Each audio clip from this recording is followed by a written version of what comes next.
주십시오. 예, 질의 시작하기 전에 이철수 증인 발언대로 좀 나와주시겠습니까?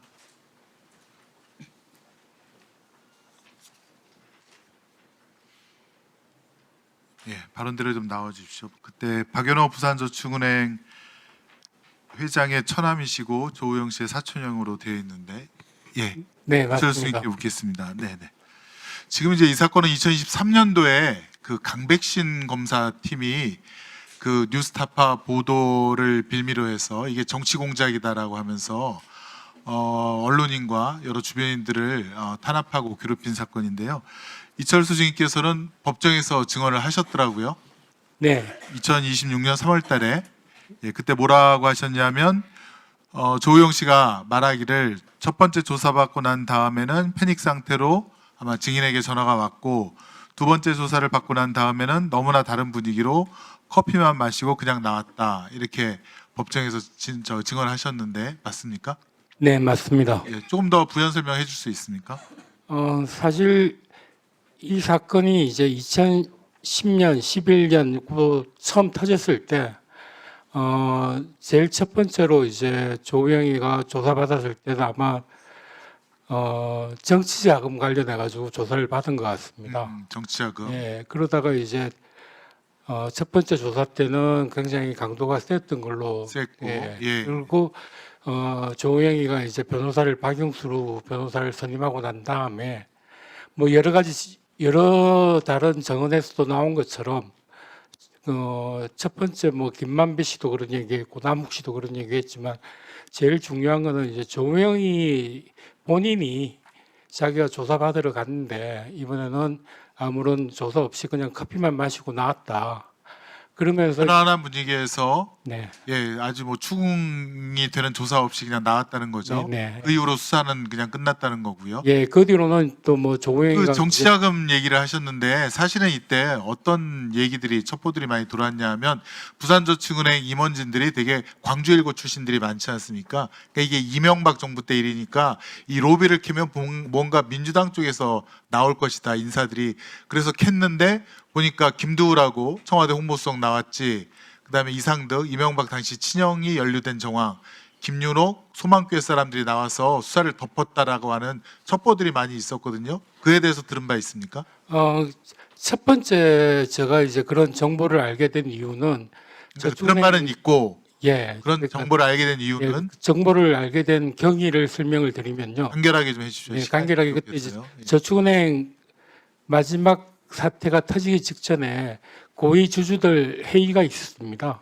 그때 이제 박연호, 김양, 그다음에 박영선 뭐 그 기타 주주들끼리 모여서 이 사태를 어떻게 수습할 건가 그때 할 때 이제 박영선 씨가 그때 주주 2대 주주로 있었기 때문에 다들 이제 박영선 씨는 강주 분이고 그분이 또 민주당 계열 그 노무현 전 대통령하고 관계가 있었기 때문에 그쪽으로 이제 관심들이 많았는데 사실 그때 김양이라이 회장으로 있었고 김양이가 로비한 대상은 영포 라인으로 저기 그 주주들 모인 자리에서 자기 입으로 얘기를 했을 거예요. 그 다음에 수사가 시작되면서 사실 방금 의원님 얘기하신 것처럼 정치자금 하면서 조사를 하면서 다들 민주당 쪽으로 뭔가 나올 걸로 여론도 그렇게 그때 당시 많이 그렇게 그 보도를 했었고 막상 결과가 이제 민주당 쪽으로 나온 게 없으니까 그 영포 라인 쪽만 계속 나오니까 갑자기 수사 방향이 그 바뀌게 됐습니다. 예, 예, 제가 알고 있는 첩보와 일치하네요. 네, 네. 예, 됐습니다. 예, 수고하셨습니다. 네. 들어가셔도 되고요. 시간 좀 멈춰 주십시오.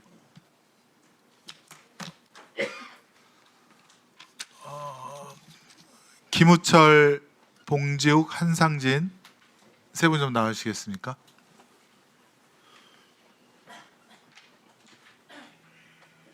예. 김우철 증인께서는 저쪽 저쪽 마이크로 이용하시고 두 분은 여기 마이크로 이용하시고요. 아니 마이크를 이용해 달라는데 왜 시간 좀 멈춰 주세요. 예. 예, 아직 세팅하고 있는데 왜? 네.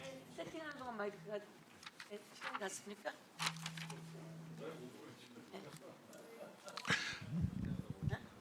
네, 시작하겠습니다. 이제 사실은 그 2022년 그 언론 보도는 2011년도에 윤석열이 검사로서 대장동 부산저축은행 그 수사를 부실하게 했던 것을 정확하게 보도한 것인데 오히려 그에 대한 탄압은 여기 계신 세 분이 받았고 불법 압수수색부터 심하게 또 포렌식까지 엄청난 피해를 입으셨는데요. 한 분 한 분께서 좀 증언을 해주셨으면 좋겠고 사실은 저희가 자료 화면을 준비한 것은 많습니다. 한번 띄워보실까요? 봉지욱 기자에 대해서는 법원이 압수수색하지 말라고 사선을 그어서 기각을 시켜버렸는데 그 부분까지 다 압수수색을 했다는 것과 다음이요.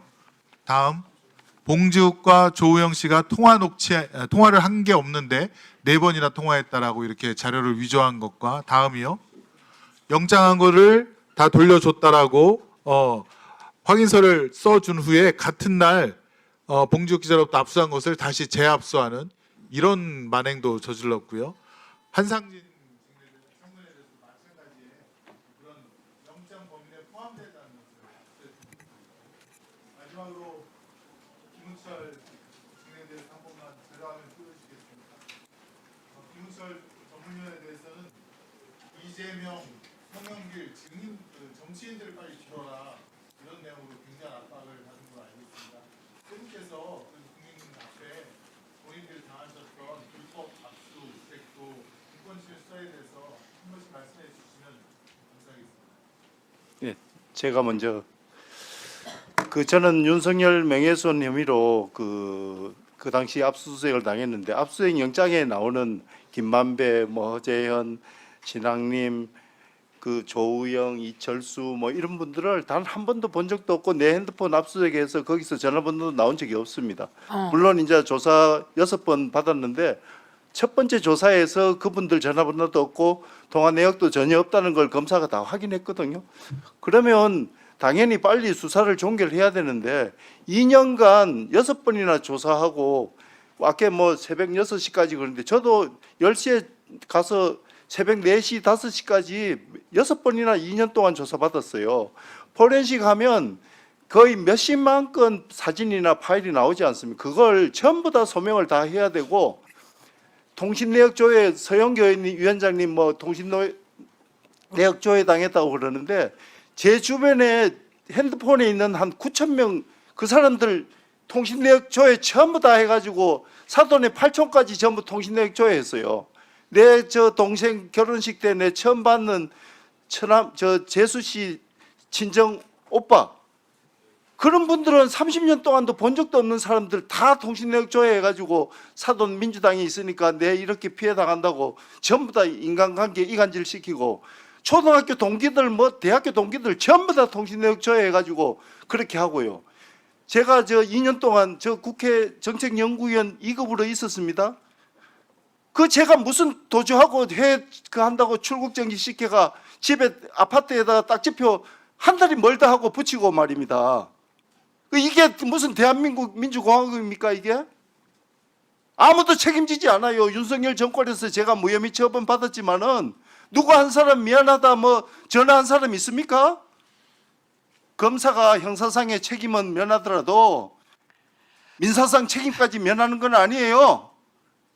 정말 제가 아까 국힘당 의원님들이 가족이 어떻고 그러는데 제 어머니 지금 90 앞두고 계신 분 침실까지 전부 다 압수수색 수사관 3명이 들어가가지고 조사하고 속옷도 다 뒤지고 서랍장까지 뒤지고 그래가 이게 무슨 민주공화국이에요 이게? 정말 저는 무슨 하소연 하려고 온 게 아니고요. 이런 제도 개선을 해서 앞으로 우리 대한민국에서 이런 거는 제도적으로 방지가 돼야 됩니다. 형사소송법도 개정하든지 해서 그렇게 해야 되지 않겠나 이렇게 생각합니다. 무혐의 받아서 윤석열 정권에서 제가 무혐의 받은 사람이에요. 그런데 일일이 초등학교 중학교 동기들 찾아다니면서 저 무혐의 받았다 다 합니까? 언론이 지금도 유튜브에 들어가서 쳐보세요. 조우영 씨 왔었지만은 조우영 씨 이런 분하고 저 통화 한 번 한 적도 없어요. 이철수 제보 현장에 제가 있은 걸로 해가 정치공작 기획했다고 지금도 유튜브 다 퍼나르고 있어요. 보수 언론에. 예.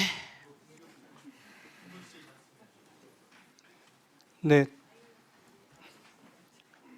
조금 전에 강백신 검사가 나와서 법과 원칙 이런 얘기 하시던데 한 말씀만 드리겠습니다. 저희 뉴스타파를 상대로 한 수사 전 과정이 저는 불법으로 점철됐다고 생각을 합니다. 일단 법원이 압수수색을 허락하지 않은 범위에 대해서도 저희 집에서 압수수색을 하면서 불법 압수수색이 진행됐습니다. 저희 집에서는 노트북을 들여다볼 수 없도록 법원이 허락을 하지 않았습니다. 그런데 저희 집에 있는 노트북, 심지어는 저희 딸아이가 쓰는 노트북까지 다 분해해서 외장하드 물려서 다 열람했습니다. 이메일을 2,000건이 넘는 이메일을 다 열람했습니다. 그 부분에 대해서 지금 국가배상 소송을 제기해 놓은 상태인데 그게 제대로 진행돼서 여기에 따른 처벌을 다 받기를 바라는 마음입니다. 또 하나 말씀을 드리면 지금 국민의힘에서 윤석열 커피라는 프레임으로 수사 시작부터 계속적으로 말씀을 하고 계시는데요. 저희 보도를 한번 봐주셨으면 좋겠습니다. 저희는 윤석열 씨가 커피 타줬다라는 보도를 한 바가 없습니다. 그래서 이 부분에 대해 저희가 매우 오랫동안 참았는데요. 도저히 안 되겠다 싶어서 전 법무장관 한동훈, 전 방통위원장 이진숙, 현재 국회의원 박종훈 세 분에 대해서 민형사상 소송을 지금 제기해 놓은 상태입니다. 열심히 재판하고 열심히 소송해서 반드시 처벌받을 수 있도록 최선을 다하겠습니다.